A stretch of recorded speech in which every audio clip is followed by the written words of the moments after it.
Did you know most of the actors in City of God had never acted before, and some had actually lived the violence they portrayed? The film feels like a documentary, raw and relentless, because it's built on real pain, real streets, and real survival.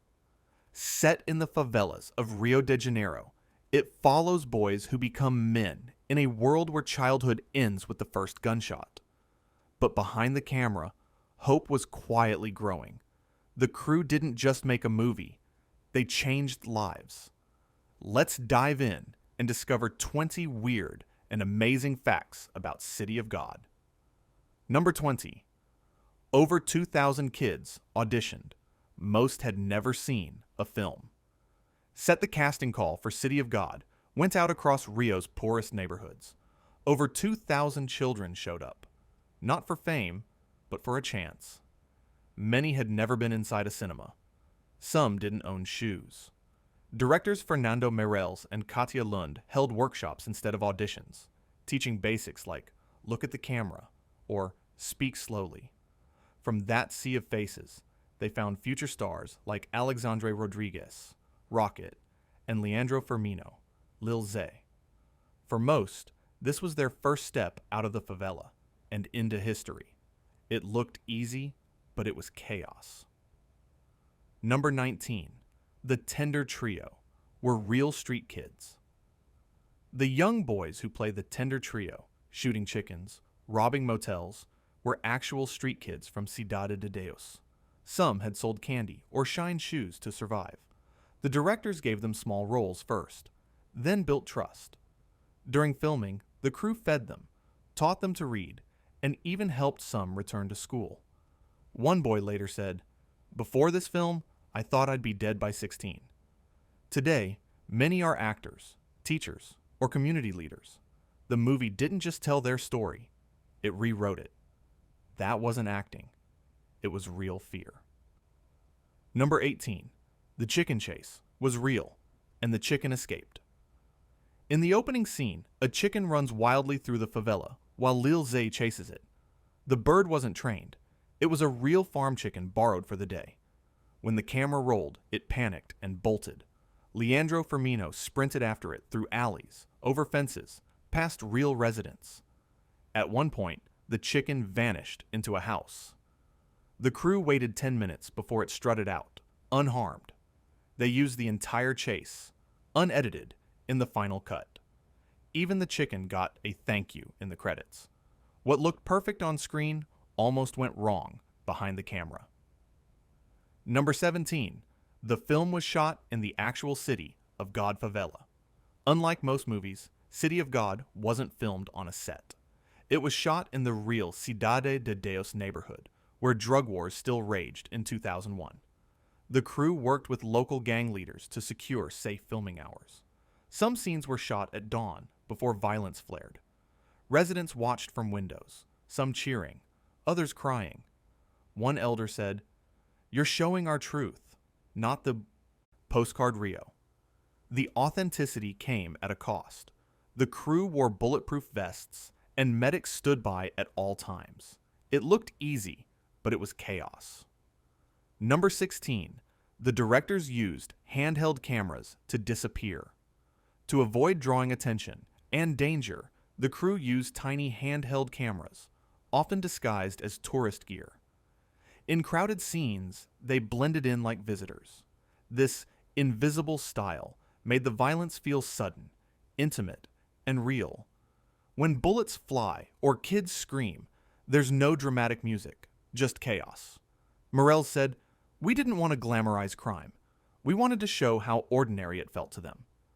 That choice made the film feel less like cinema and more like a memory. That wasn't acting. It was real fear. Number 15. The real Lil Zay was even more terrifying. The character Lil Zay was based on a real drug lord named Marcelo Palma, known as Zay Pequeno.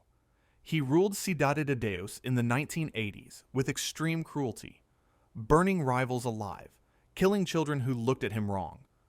When the real Zay Pequeno saw the film, he reportedly said, "They made me look soft." He was later arrested and died in prison. The filmmakers changed some details to protect the living, but the terror was real.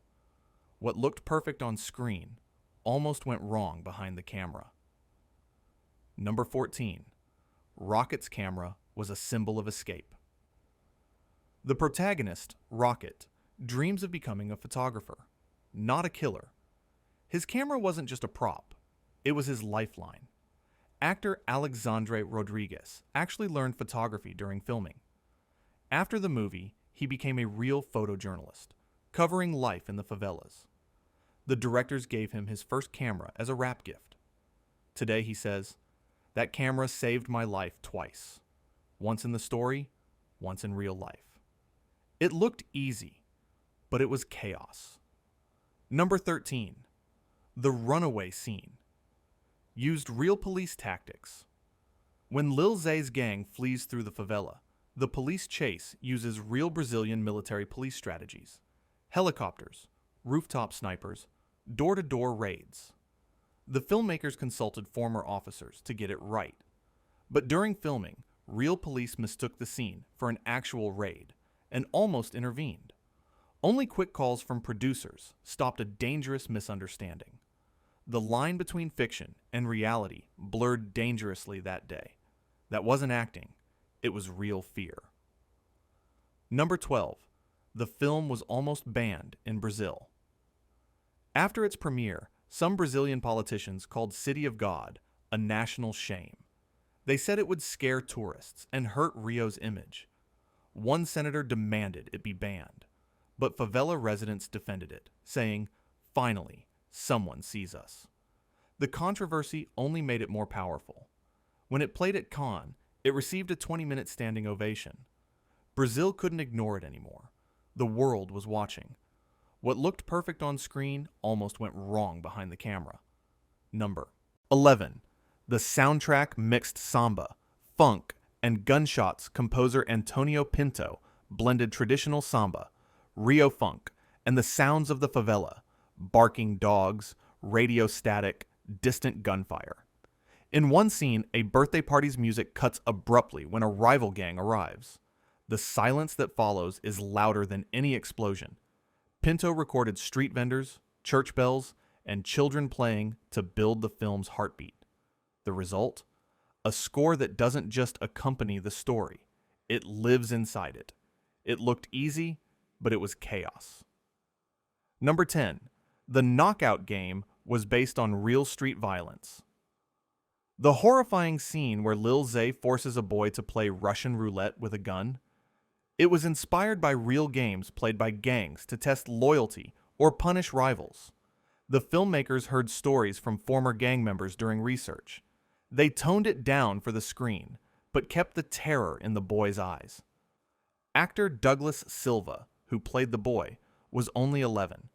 He cried after the take and had to be comforted for hours.